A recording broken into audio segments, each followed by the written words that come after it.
ગોતા ખાતે સમસ્ત ક્ષત્રિય સમાજનું મહાસંમેલન યોજાયું હતું, જેમાં શંકરસિંહ વાઘેલા પણ ઉપસ્થિત રહ્યા હતા। જો કે ભાજપના એક પણ રાજકારણી હાજર રહ્યા ન હતા અને સમાજ માટે એક થવાની વાત કરવામાં આવી હતી। રાજપૂત ભવનમાં તમામ ક્ષત્રિયોનું ભવ્ય સંમેલન યોજવામાં આવ્યું હતું, જેમાં આઝાદી સમયે દેશની એકતા અને અખંડિતતા માટે 562 જેટલા રાજાઓએ પોતાનું રજવાડું આપી દીધું હતું। રાજકીય સહિતના ક્ષેત્રોમાં તેમની નોંધનીય ભાગીદારી દેખાવા નથી મળતી તે મુદ્દાને લઈને ચર્ચા કરવામાં આવી હતી। સાથે જ કૃષ્ણકુમાર સિંહજીને ભારત રત્ન આપવા માટેની માંગ પણ રાજાઓ દ્વારા કરવામાં આવી છે અને આ મુદ્દાને લઈને આગળ ધપાવવામાં આવશે। આ સંમેલનમાં હાજર રહેલા આગેવાનોએ રાજકારણ તો રાજપૂતોના લોહીમાં હોય છે તેવું નિવેદન પણ આપ્યું હતું। જો કે સ્થાનિક સ્વરાજ્યની ચૂંટણી અને આ મહાસંમેલન કેટલું રંગ લાવે છે તે તો આવનારા દિવસોમાં જ ખબર પડશે। સ્થાનિક સ્વરાજની ચૂંટણીને પહેલા ક્ષત્રિયોના શક્તિ પ્રદર્શનમાં પદ્મિનીબા વાળા દ્વારા વિરોધ નોંધાવવામાં આવ્યો। સ્ટેજ પર સ્થાન ન મળતા પદ્મિનીબા દ્વારા હોબાળો મચાવવામાં આવ્યો। અમદાવાદના ગોતામાં યોજાયેલા ક્ષત્રિયોના મહાસંમેલનમાં 15થી વધુ રાજવી પરિવારના પ્રતિનિધિઓ પધાર્યા હતા, જેને સ્ટેજ પર સ્થાન અપાયું હતું, જેમાં ભાવનગરના રાજવી વિજયરાજસિંહે કાર્યક્રમની અધ્યક્ષતા કરી હતી। પરંતુ ક્ષત્રિય આંદોલન વખતે અગ્રણી બનેલા પદ્મિનીબા વાળાને સ્ટેજ પર સ્થાન ન અપાતા હોબાળો મચાવ્યો હતો। જો કે અન્ય ક્ષત્રિય આગેવાનોએ તેમની માફી માંગી અને આગળ સ્થાન લેવા કહ્યું હતું। મહત્વનું છે કે એકતા માટે યોજવામાં આવેલ ક્ષત્રિયોના આ મહાસંમેલનમાં સ્ટેજ પર બેસવાની બાબતે એકતાના નામે લીરે લીરા ઉડ્યા તો વળી કેટલાક આગેવાનો તો આ સંમેલનથી દૂર પણ રહ્યા। એએમસીના અડગડ વહીવટનો વધુ એક નમૂનો સામે આવ્યો છે। 180 કરોડના ખર્ચે 1600થી વધારે તૈયાર કરેલા ઈડબ્લ્યુએસ આવાસ ફાળવ્યા વગરના પડ્યા રહ્યા અને ખંડેર બની ગયા। બાદમાં કોર્પોરેશને તેને તોડી પાડ્યા।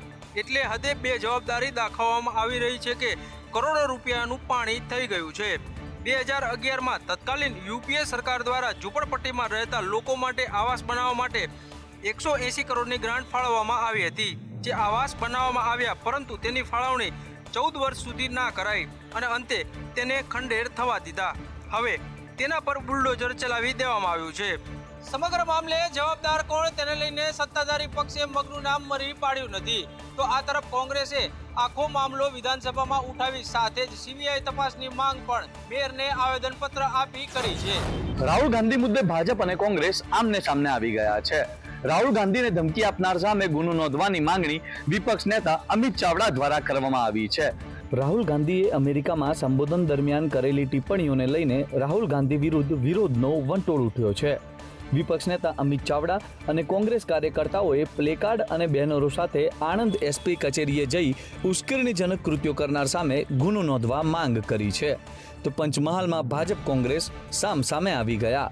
તો ભાજપના નેતાઓની અભદ્ર ટિપ્પણીનો પંચમહાલ કોંગ્રેસે પણ વિરોધ કર્યો છે અને ભાજપ શિવસેનાના નેતાઓ સામે ફરિયાદ કરવા અરજી કરી છે। અમેરિકામાં રાહુલ ગાંધી દ્વારા કરવામાં આવેલી અનામત અને આદિવાસી સમાજ પરની ટિપ્પણીઓનો વિરોધ કરવામાં આવી રહ્યો છે, તો સામે કોંગ્રેસ ભાજપના નેતાઓ દ્વારા અભદ્ર ટિપ્પણીઓનો વિરોધ કરી રહી છે। રાજકોટ કોર્પોરેશનની સામાન્ય સભા યોજાઈ હતી, જેમાં વિપક્ષે ભાજપના ભ્રષ્ટાચાર મુદ્દે હોબાળો કર્યો હતો। જે દરમિયાન પ્રેક્ષક ગેલેરીમાં બેઠેલા કોંગ્રેસ કાર્યકરોએ હોબાળો કરતા તેમને બહાર કાઢવામાં આવ્યા હતા। ગાયોના મોત, સ્મશાનના લાકડા, રસ્તાઓ પરના ખાડા મુદ્દે રાજકોટ કોર્પોરેશનની સામાન્ય સભા તોફાની બની હતી।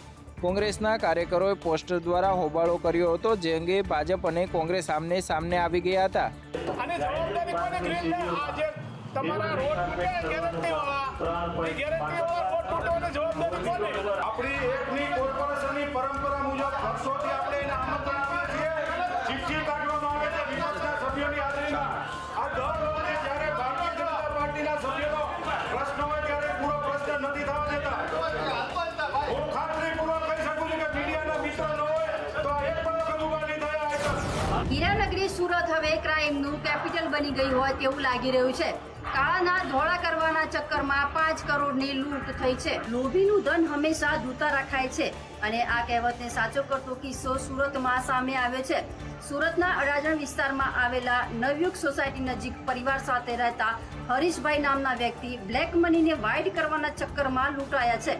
હરીશભાઈ પાસે છેલ્લા 6 મહિનાથી 5 કરોડ રૂપિયા બ્લેકના પડ્યા હતા અને આ પૈસા વ્હાઇટ કરવા માટે તેઓ વ્હાઇટની આરટીજીએસ એન્ટ્રી માટે અલગ અલગ લોકોનો સંપર્ક કરતા હતા, જેમાં તેઓને મુંબઈની એક ટોળકીનો સંપર્ક થયો અને તેઓ ઘરે પૈસા લેવા આવ્યા અને આરટીજીએસ કર્યા વગર જ પૈસા લઈને ભાગી ગયા હતા. મહત્વનું છે કે ઇનોવા કારમાં આવેલા 5 લૂંટારા 5 કરોડની કેસ ગાડીમાં મૂકીને ભાગી ગયા છે અને તેને પકડવા માટે સુરત પોલીસ ધંધે લાગી છે. કોરોના કાળ દરમિયાન ગુજરાતમાં 2021માં રેકોર્ડ બ્રેક 7.25 લાખ લોકોના મોત થયા હોવાનો ખુલાસો થયો છે. તો વળી જ્યારે કોરોના પીક પર હતો ત્યારે 3 મહિનામાં 3.46 લાખ લોકો મોતને ભેટ્યા છે.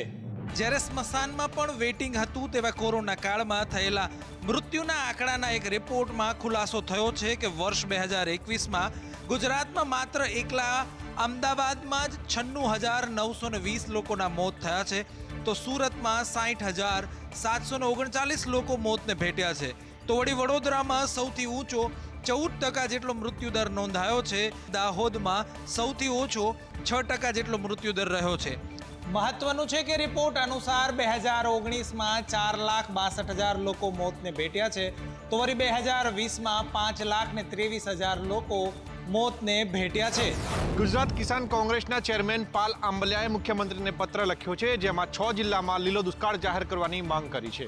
ગુજરાત કિસાન કોંગ્રેસના ચેરમેન પાલ આંબલિયાએ મુખ્યમંત્રીને પત્ર લખીને કચ્છ, મોરબી, જામનગર, દ્વારકા, પોરબંદર અને જૂનાગઢ જિલ્લામાં લીલો દુષ્કાળ જાહેર કરવાની માંગ કરી છે. તેમણે લખેલા પત્રમાં ખેડૂતો માટે 10,000 કરોડના પાક નુકસાની સહાયના પેકેજની પણ માંગ કરવામાં આવી છે. આ સાથે જ તેમણે સરકાર પર આક્ષેપ કરતા કહ્યું છે કે ડબલ એન્જિન સરકાર ઉદ્યોગપતિઓના 10% કોર્પોરેટ ટેક્સમાં રાહત આપી શકતી હોય તો શા માટે ખેડૂતો પર લાગવામાં આવતી જીએસટીમાં રાહત નથી આપવામાં આવતી. આમ પાલ આંબલિયાએ સરકાર પર આક્ષેપ કરીને ખેડૂતો માટે અલગ અલગ સહાય પેકેજની માંગ કરી છે. વધુમાં પાલ આંબલિયાએ તમામ ખેડૂતોના ચાલુ વર્ષના પાક ધિરાણને માફ કરવાની તેમજ ખેડૂતો માટે સ્પેશિયલ સહાય પેકેજ જાહેર કરવાની માંગ કરી છે. સુરત જિલ્લાના ઓલપાડમાં સામૂહિક આરોગ્ય કેન્દ્રમાં કર્મચારીઓ ગેરહાજર રહે છે. જી હા, સરકારનો પગાર લઈ નોકરી કરવાને બદલે ઘરે રહેતા હોવાના દ્રશ્યો સામે આવ્યા. રાજ્યના આરોગ્ય વિભાગની લાલિયાવાડીનું તાદ્રશ્ય ઉદાહરણ ઓલપાડથી સામે આવ્યું છે. રાજ્યકક્ષાના મંત્રી મુકેશ પટેલ જ્યારે ઓલપાડના આરોગ્ય કેન્દ્રની મુલાકાતે જાય છે તો ઓફિસ સમય દરમિયાન જ કર્મચારીઓ ગાયબ છે. વધુમાં 2018માં ફાળવાયેલી સોનોગ્રાફી મશીન ઉપયોગમાં નહીં હોવાનું સામે આવ્યું. આજે ઓલપાડ CHC સેન્ટર ખાતે મુલાકાત લેવાનું થયું હતું. ઘણા દર્દીઓને પણ મળ્યા હતા. જે ડૉક્ટરની ગેરહાજરીને લીધે નોંધ પણ લેવાઈ છે. ઓલપાડ CHC સેન્ટર હાલમાં જે ગુજરાત સરકાર તરફથી નવું મંજૂર થયું છે એના કામ પણ ટૂંક સમયમાં થશે. ગત રોજ વડોદરા સહકારી સંઘની ચૂંટણી મુલતવી રાખવામાં આવી, જેની પાછળ વડોદરા જિલ્લા ભાજપમાં આંતરિક જૂથવાદ હોવાનું સામે આવ્યું છે. વડોદરાની સહકારી મંડળીઓમાં જૂથવાદ ફરી સામે આવ્યો છે અને ભાજપના આંતરિક જૂથવાદના ડખાઓ હજુ પણ યથાવત જોવા મળી રહ્યા છે. વડોદરા સહકારી સંઘની ચૂંટણી ગત રોજ મુલતવી રહી હતી, જેને લઈને સહકારી સંઘના અગ્રણી અજીત ઠાકોરનું કહેવું છે કે સહકારી મંડળીઓમાં જૂથવાદ ચાલી રહ્યો છે, જેને લઈ ગત રોજ મેન્ડેટ આવે તે પહેલા ચૂંટણી મુલતવી રહી. યોગ્ય અને વફાદાર વ્યક્તિને જ મેન્ડેટ આપવું જોઈએ. જો આ જૂથવાદ બંધ નહીં થાય તો સહકારી મંડળીઓ બંધ થઈ જશે. તો સામે જિલ્લા ભાજપ પ્રમુખ સતીશ ટીસાડિયાએ પણ સ્વીકાર કરતા આરોપ લગાવ્યો કે કોંગ્રેસમાંથી ભાજપમાં આવેલા લોકો જૂથવાદ ચલાવે છે, જે ભાજપના દરેક કાર્યમાં બાધા ઉત્પન્ન કરે છે. તો બીજી તરફ શિનોર તાલુકા પંચાયતના પ્રમુખ અર્ચના રાય સામે પણ અવિશ્વાસનો પ્રસ્તાવ મુકાયો છે, જેમાં તાલુકા ભાજપ પ્રમુખે કોંગ્રેસમાંથી ભાજપમાં આવેલા ધારાસભ્ય અક્ષય પટેલ સામે નિશાન તાક્યું હતું. ભાવનગર શહેરમાં જાણે લોકોના જીવ સાથે ચેડા થઈ રહ્યા હોય તેવા કિસ્સાઓ છે તે સામે આવી રહ્યા છે. તેમાં તાજેતરમાં જ એક વર્તેજ ખાતે 9 વર્ષીય બાળકીને એક્સપાયરી થયેલી બોટલો ચડાવવામાં આવી હતી. ભાવનગરના વર્તેજમાં એક 9 વર્ષની બાળકીને એક્સપાયર થયેલી DNH બોટલ છે તે ચડાવી દેવામાં આવી હતી. બાળકીને 2 દિવસથી તાવ આવતો હતો અને તેને જિલ્લા પંચાયતના સામૂહિક આરોગ્ય કેન્દ્રમાં સારવાર માટે લઈને લાવવામાં આવ્યા હતા. સારવાર દરમિયાન સ્ટાફ નર્સ દ્વારા બાળકીને 300 ml DNHની બોટલ છે ચડાવવામાં આવી હતી, પરંતુ આ બોટલ એક્સપાયર થયેલી હોવાનું ધ્યાનમાં આવતા દર્દીના સગાએ ફરિયાદ કરી હતી. હોસ્પિટલ ઉપર ગંભીર આક્ષેપ પણ લગાવવામાં આવ્યા હતા અને જવાબદાર સામે શિક્ષાત્મક પગલાં લેવાની પણ માંગ કરવામાં આવી હતી. નિયમ પ્રમાણે એક્સપાયર થયેલા બાટલાઓ કે દવાઓ છે તેનો તાત્કાલિક નિકાલ કરવાનો હોય છે, નાશ કરવાનો હોય છે. તેના બદલે વર્તેજ ખાતે જે ઘટના બની છે તેના કારણે આરોગ્યની કામગીરી ઉપર પણ અનેક સવાલો છે તે ઊભા થઈ રહ્યા છે. નર્મદા જિલ્લાના ડેડિયાપાડામાં આધાર કાર્ડને લઈને સમસ્યા ઊભી થઈ છે. લોકોને આધાર કાર્ડ કઢાવવા માટે મુશ્કેલીનો સામનો કરવો પડી રહ્યો છે. નર્મદા જિલ્લાના ડેડિયાપાડામાં આધાર કાર્ડની લઈને વિદ્યાર્થીઓ પરેશાન છે. ડેડિયાપાડામાં વધુ આધાર સેવા કેન્દ્ર શરૂ કરવાની માંગ ઉઠી છે. ડેડિયાપાડાના ધારાસભ્ય ચૈતર વસાવા દ્વારા અહીંના વિદ્યાર્થીઓને પડતી મુશ્કેલીઓ દૂર કરવા માટે વધુ આધાર સેવા કેન્દ્રની શરૂઆત કરવામાં આવે તેવી માંગણી કરવામાં આવી. આ મામલે કલેક્ટરને વારંવાર રજૂઆત કરવામાં આવી છે, પરંતુ નવા આધાર સેવા કેન્દ્ર શરૂ કરવાની કોઈ તજવીજ હાથ નથી ધરાઈ.